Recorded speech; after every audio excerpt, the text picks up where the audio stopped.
Morning, lovelies. Flee immorality. Let's talk about it. Jesus. Coffee. Yay, look, connected. So I want to go into talking about immorality this morning. Not a YouVersion verse of the day, not a... Actually just want to talk about immorality. I see so much of it out there. It was a big part of my life. And it's a big part that I'm glad the Lord's led me away from. So I want to get into talking about immorality and what it is and what it does, what it's all about. So I want to get into that. So the passage that I'm actually going to talk about comes out of 1 Corinthians. It actually comes out of 1 Corinthians 6. So we're going to actually start in verse 16, but really going to key on verse 18. So in this passage, Paul is talking to the letter. He's actually writing a letter to the church at Corinth. Namely, probably answering a bunch of questions. But in this, he's actually talking about how the body is the Lord's. So he just got through talking about how a bunch of individuals will not inherit the kingdom of heaven. We've gone over that passage before. So I want to go over, and he's talking about in here how the body is God's. And he's going to talk about we want to flee away from immorality. What is immorality? Immorality is a lot of things. Moreover, sexual. So we're talking about sleeping with somebody outside of marriage, living with somebody outside of marriage, living as though you're married when you're not. Having an affair, adultery. I was guilty of that many times in my life. Not proud of it, just part of who I was. Who I was, not who I am, and who I'll never be again, but who I was. That's what God delivered me from. So many of those things are immorality. Good morning, Felipe. What's going on, my young brother? Many of those things are immorality, homosexuality, all those things. All of the sexual sins are all sin.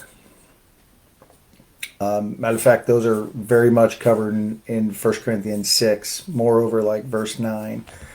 But I want to go over what he talks about here. So he's going to first start to talk about putting yourself together with a prostitute, meaning sleeping with somebody outside of sin, and how when we sleep with somebody outside of marriage, we are in essence joining our souls together, because that's how God built sleeping together. Marriage was built sex was built for the marriage bed. So it wasn't designed for, well, enjoy your day off, brother. It wasn't meant to be for recreation. It wasn't meant to be for fun. It wasn't meant to be, one night stands. None of that. That's not what it was meant for. But I want you to hear what he says here. Or do you not know that the one who joins himself to a prostitute is one body with her? Meaning you're one flesh now. But he says the two shall become one flesh. That's what he's talking about. That's where it was all designed. But the one who joins himself to the Lord is one of spirit, is one spirit with him. So you're joining yourself together in placing your faith in Christ. You're in one spirit.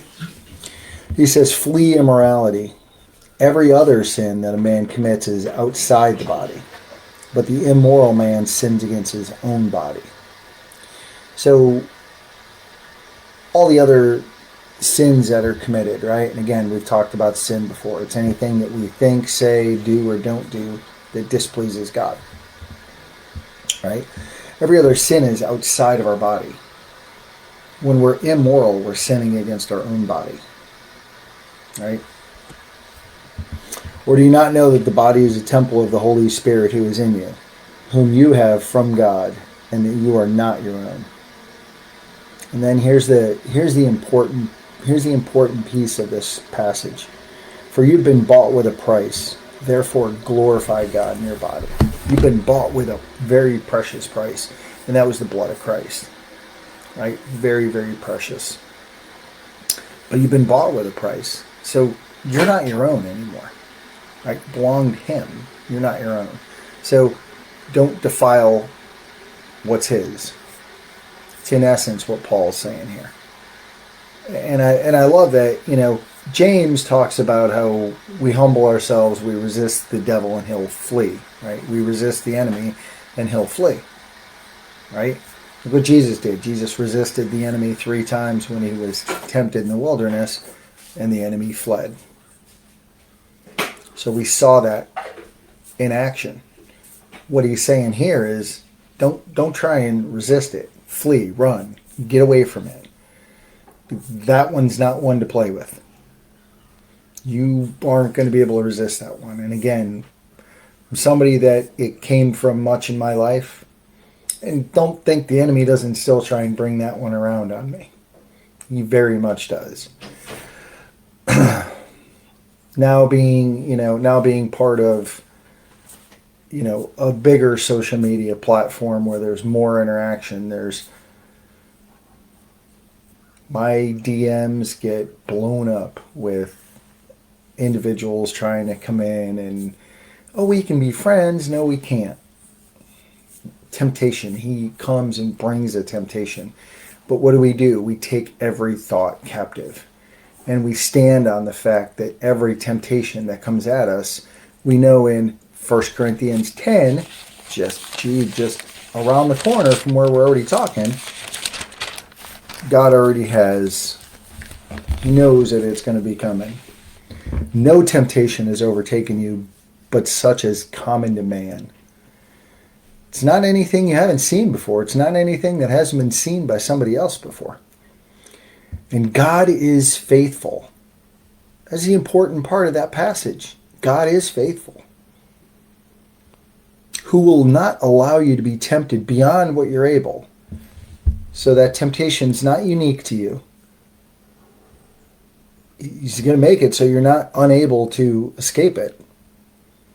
But with the temptation will also provide a way of escape, so you're able to endure it. So you're able to get out of that. You're able to escape it if you take that thought captive. If you don't just go, well, nobody's going to see it. Nobody's going to know about it. No, He sees it. He knows about it. That's the only thing that matters. There's consequences in everything, buddy. I mean, there really is. There's consequences in because here's the thing. Everything we do, God sees. When people say, well, what would you do if Jesus was there? Well, He's inside of me. What do you mean, what would I do if He was there? He sees everything. He knows every thought. Before there's words, He knows it. We take it captive, and we choose to get rid of it, or we choose to step in it. And if we step in it, that's our choice. We've made that decision to step in it. We don't trip and stumble into sin. We make that choice to step into it. When we're tempted, and it's going to happen, He says, there's a way of escape. But what Paul's really saying is flee, run away from it. Don't stay there. Don't contemplate it. Stay. Go. Boom. Bye. See you later. Because when you're committing that act, right? Immorality. Immorality was what God rained down on Sodom and Gomorrah for. Immoral people immoral land. He rained down on them. I mean, it is what it is, right? So we flee from it. I mean, I have on the clipboard in my phone canned responses when people come in, when females come into my DMs on TikTok and they're like, hey, nope, I'm a married man of God. This ain't happening. I'm not here for a relationship or a friendship. I'm here to let you know one thing. There's a God who created you and he loves you. And I tell them, bye, have a blessed day. I'm not staying around. I'm not hanging around in that temptation. The temptation comes, I'm going to use that for one purpose. I'm going to plant a seed on the way out the door. As I flee away from it, I'm going to throw a seed over my shoulder. But what am I doing? Fleeing away from it. I'm not staying there to hang around. See you. There's a seed for you. That's all this world offers, buddy, is lust. There's lust all over. We know that we're in end times. I mean, it's all around us. And they come at you because, you know, I mean, I can do a whole video talking about all the ways that the enemy comes at me, many ways. You know, like seeing I'm a man of God and asking me for money. And I'm like, no, I'm not giving you money. Oh, see, you're not really a man of God. That's what, okay. You came in with that agenda. I don't know you. I'm not giving you money. I don't feel led. You know? It's like the individuals that did the whole social experiment with asking churches for formula. And because churches didn't give them formula following the whole government, you know, they decided to attack all Christians. You know, that those churches that chose not to provide, I think it was baby formula if I'm not mistaken, chose not to provide. Of course, that was a wide scanned. Well, you're not really Christians. You're not really of God. No, that's not true at all.